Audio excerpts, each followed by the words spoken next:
नमस्कार। न्यूज 24 बिहार झारखंड देख रहे हैं आप। मैं हूं आपके साथ सबा शाहिद शेख।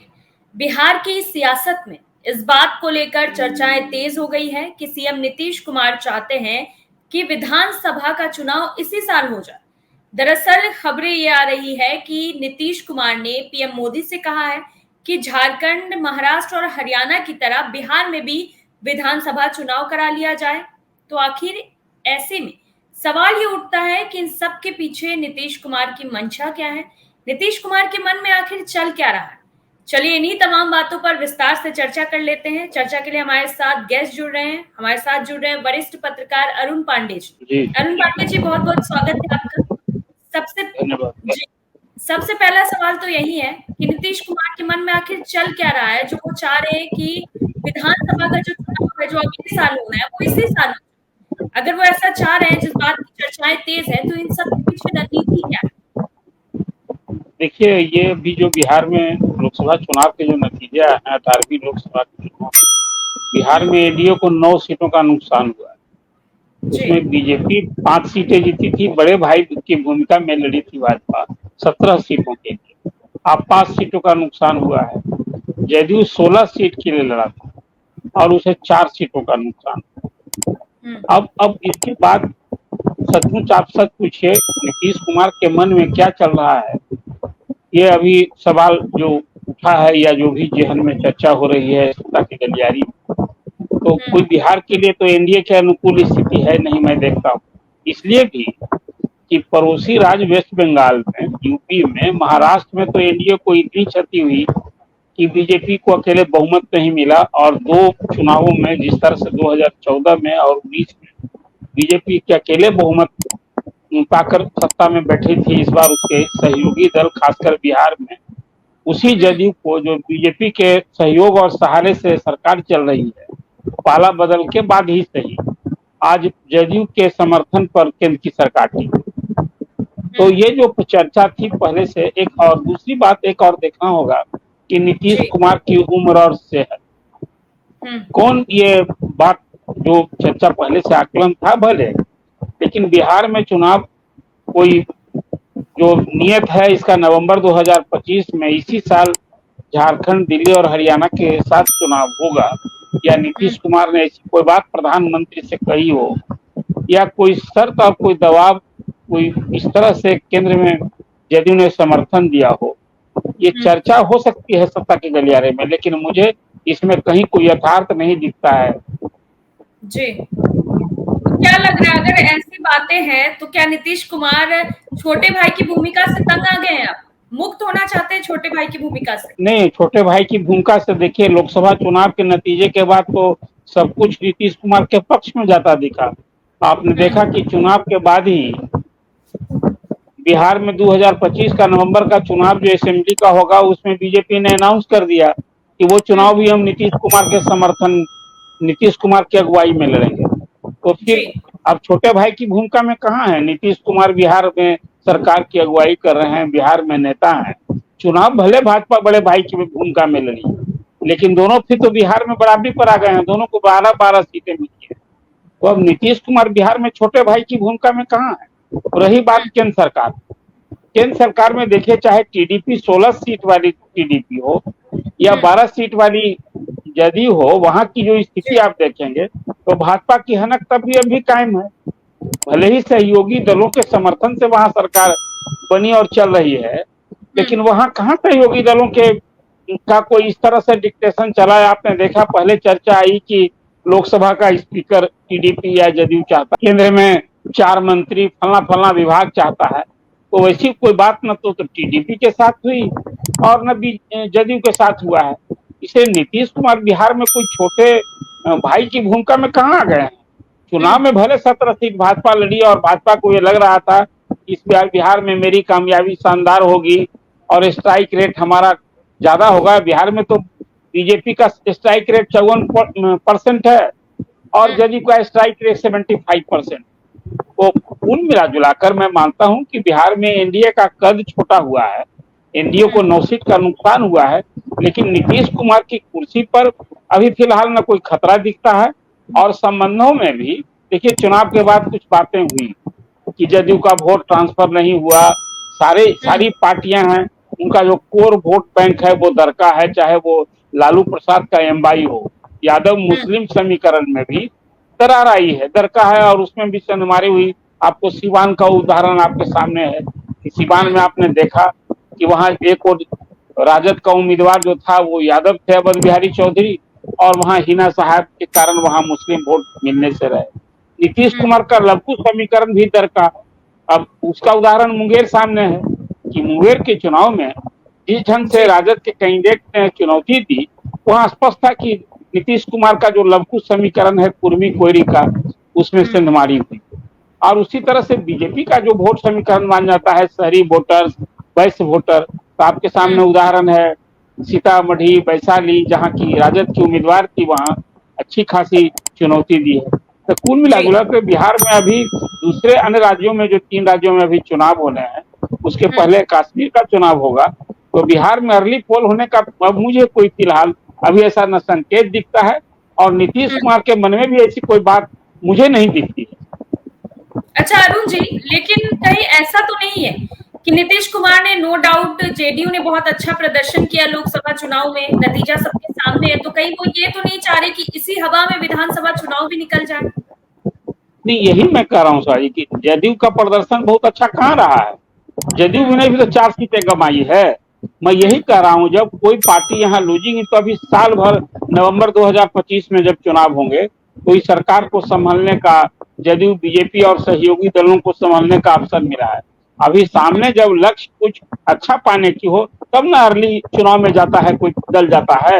लेकिन बिहार में तो एनडीए को नुकसान हुआ, और नीतीश कुमार को भी कोई 4 सीट का नुकसान कोई छोटा नुकसान थोड़े है। इसलिए इसलिए मैं ये बात कह रहा हूँ कि जो अर्ली चुनाव बिहार में होने का, जो 3 राज्यों में चुनाव है, उसके साथ जो बिहार में चुनाव होने की बात अब सोची जाने लगी है, मुझे लगता है अभी तो अब नीतीश कुमार को अपने पार्टी संगठन को मजबूत करना है।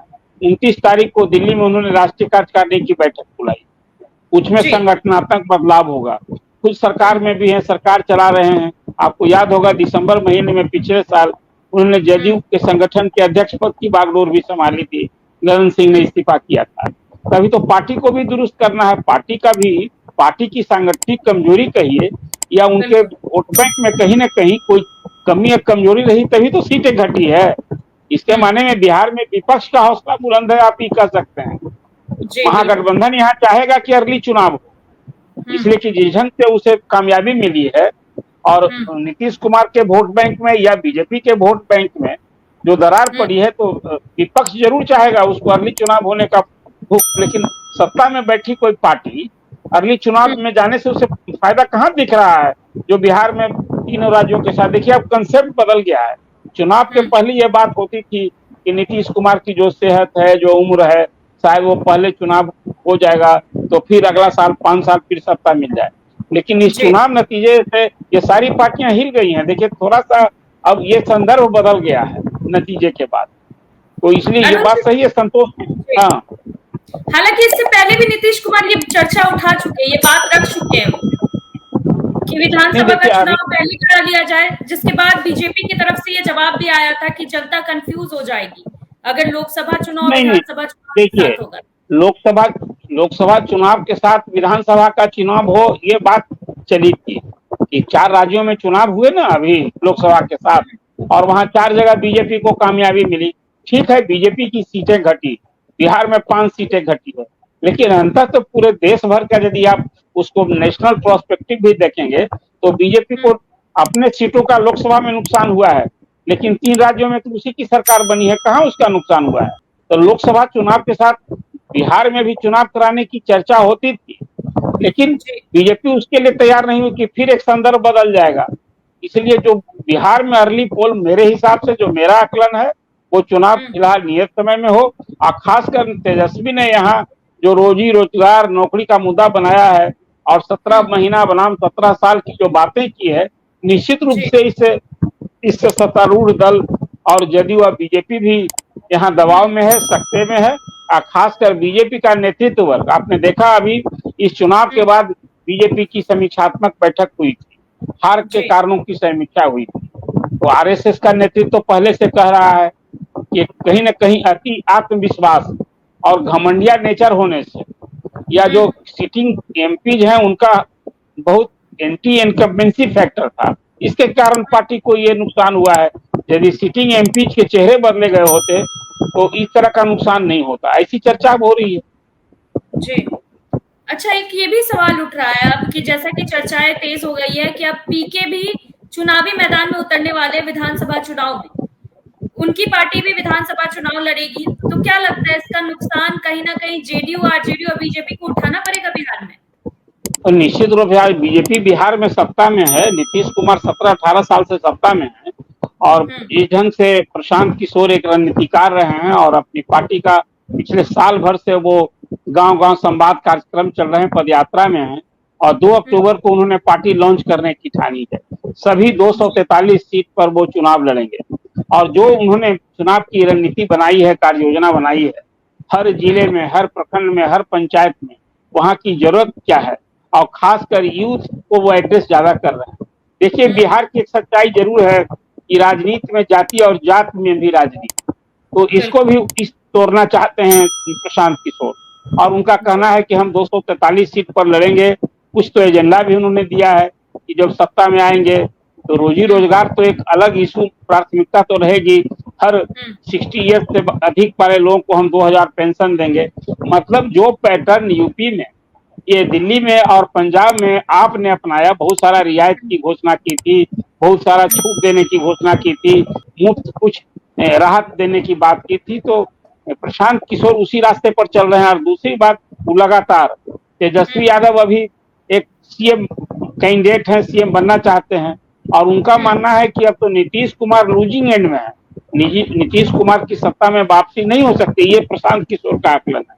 तो एक विकल्प बनना चाहते हैं, तीसरा विकल्प बनना चाहते हैं और निश्चित रूप से मैं मानता हूं कि जो अगला चुनाव बिहार में होगा 2025 में, वो कहीं न कहीं जन स्वराज पार्टी के रूप में जो 2 अक्टूबर को लॉन्च करने जा रहे हैं प्रशांत किशोर, एक कहीं न कहीं एक कोना तो होगा और वो निश्चित रूप से असर होगा और उसका नुकसान तो जो पार्टी अभी सत्ता में है, स्वाभाविक रूप से उसी से उसकी सीधी लड़ाई होनी है। वो एक पार्टी इमर्ज करे और चुनाव में यदि मैटर करने लगे तो पहले तो निशाना नीतीश कुमार पर ही होंगे।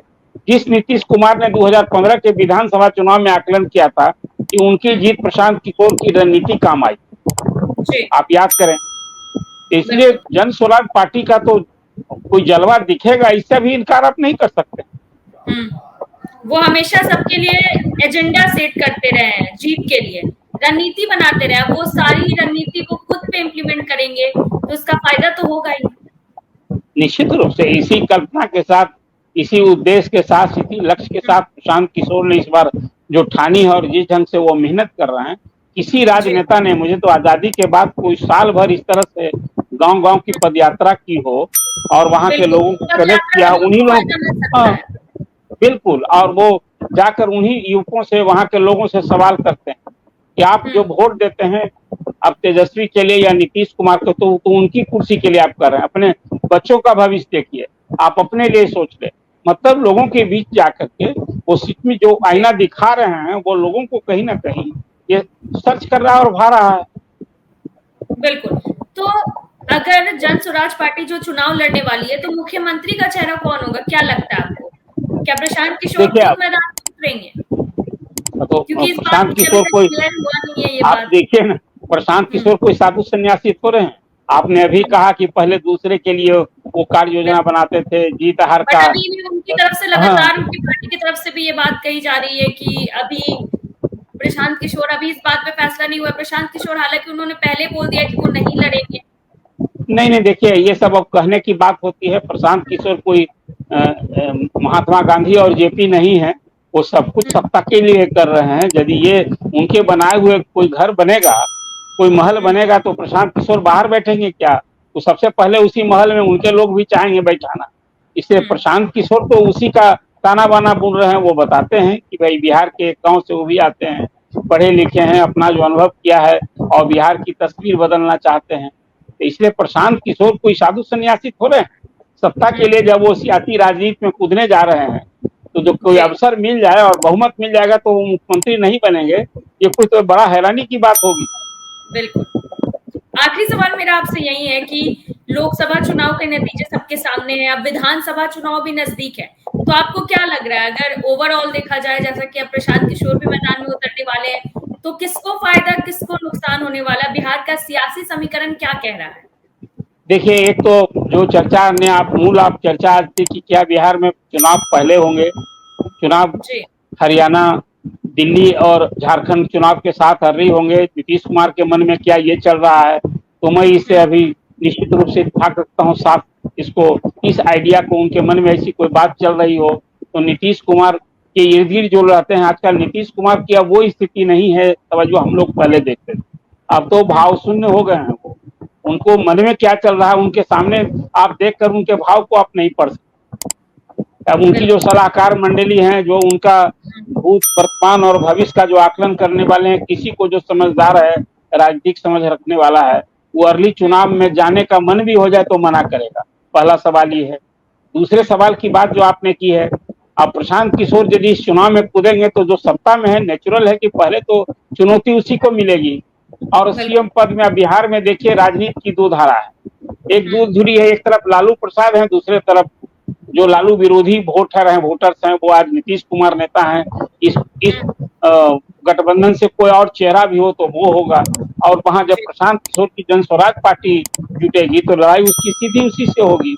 और कोई जन स्वराज पार्टी जिस दमखम से कहा है उन्होंने कि साधन और जो भी कुछ जरूरत होगा पूरे दमखम के साथ जन स्वराज पार्टी कूदने वाली है, तो निश्चित रूप से अभी जो दावा कर रहे हैं यदि वो दावा में सच्चाई दिखेगा और बिहार में जो जिस ढंग से राजनीति में जातीयता की गहरी पैठ है इसको तोड़ पाए तो जन स्वराज पार्टी तो निश्चित रूप से बिहार में एक इतिहास रच सकता है। अभी तो ये कल्पना की जा सकती है। अरुण पांडे जी, लेकिन इस बात की भी चर्चाएं तेज है कहीं ना कहीं कि प्रशांत किशोर की पार्टी को बी टीम बताया जा रहा है बीजेपी का। देखिए, अब प्रशांत किशोर ऐसा है नहीं कि बीजेपी पर या नरेंद्र मोदी पर हमला नहीं कर रहे हैं। आपको याद होगा लगातार अपने उस यात्रा में यह भी कहते रहे कि भाई बिहार से 39 MP दिया था एनडीए को। कभी नरेंद्र मोदी ने बिहार के हित के लिए, बिहार के विकास के लिए कोई बैठक नहीं बुलाई। ये क्या दर्शाता है? देखिए, अभी मुख्य विपक्षी दल है तेजस्वी, तो तेजस्वी पर निशाना उनका होता है, लेकिन बीजेपी को भी वो कहाँ छोड़ रहे हैं, कांग्रेस को कहाँ छोड़ रहे हैं। किसी ने मीडिया के लोगों ने उनसे पूछा था कि भाई आप तो कांग्रेस के लिए नहीं करते हैं, तो कांग्रेस के आप कहीं ना कहीं सहयोगी हैं क्या? जैसे बीजेपी की बी टीम कही जा रही है, तो प्रशांत किशोर के चुनावी जंग में आने से तो सब पहले नुकसान एनडीए को होगा, तो बीजेपी की टीम कैसे कहे जाएंगे? आज बीजेपी जब नीतीश कुमार को अपना चेहरा मान चुकी है अगले चुनाव के लिए, तो ये कहना आकलन मुझे लगता है कि कहने के लिए आरोप और प्रहार किसी का और कुछ हो, लेकिन बी टीम कैसे कहा जा सकता है? वो लोकसभा के चुनाव में यदि कुछ इस तरह की भूमिका उनकी रही होती तो कहाँ मुझे बीजेपी को तो नुकसान हुआ, बिहार में 5 सीटों का नुकसान हो गया। और वो भी देख लीजिए मध्य बिहार और मगध में इधर ही के औरंगाबाद, आरा, काराकाट, बक्सर, सासाराम, इन सीटों पर बीजेपी की हार हुई है। ये क्या दर्शाता है? देखिए, यहाँ इस बार निश्चित रूप से जो राजद, माले, कांग्रेस का ये जो गठबंधन है ना, और जो जिस ढंग से विभिन्न दलों ने अपना जाति का कुनबा बना रखा है, उसमें जो दरार पड़ी है, लालू प्रसाद ने इस लोकसभा के चुनाव में, देखिए यादव बिहार में सर्वाधिक 14.5% की आबादी है, उसके बाद पिछड़ों में दूसरी बड़ी आबादी है कुशवाहा की। अब कुशवाहा समाज में एक भूख है सत्ता में आने की, इसलिए कि बिहार का जो 30 साल का इतिहास रहा है उसमें 15 साल लालू राबड़ी देवी मतलब यादव का कालखंड वो शासन कर रहा है। अब उसके बाद नीतीश कुमार, कुशवाहा में भी ये एक कहीं ना कहीं भूख है कि भाई सतीश कुमार कभी 7 दिन के लिए मुख्यमंत्री हुए थे, इसके बाद कोई पहला यही डिप्टी सीएम जिसको कहिए उप मुख्यमंत्री का तमगा सम्राट चौधरी को लगा है। तो लड़ाई सीधे समझा जा सकता है। इसलिए प्रशांत किशोर के चुनावी जंग में कूदने के बाद यदि वो पूरे दमखम और तैयारी से कूदते हैं 243 सीट पर, तो एक मजबूत उपस्थिति तो देखने को मिलेगी ही, इससे भी कार नहीं किया जा सकता। जी, चलिए ठीक है अरुण पांडे जी, बहुत बहुत शुक्रिया आपका हमारे साथ जुड़ने के लिए। धन्यवाद। दरअसल इस बात की चर्चाएं तेज हो गई है कि नीतीश कुमार चाहते हैं कि अगले साल होने वाला विधानसभा चुनाव जो कि 2025 में होने वाला बिहार में, वो इसी साल हो जाए। हालांकि इसके पीछे नीतीश कुमार की मंशा क्या है, नीतीश कुमार के मन में चल क्या कुछ रहा है, ये सब तो आने वाला वक्त ही बताएगा। फिलहाल के लिए इतना ही। देखते रहिए News24 बिहार झारखंड। अगर आपको ये वीडियो अच्छा लगा तो इसे लाइक, शेयर और सब्सक्राइब जरूर करें। आप अपनी राय हमें कमेंट करके जरूर बताएं। नमस्कार।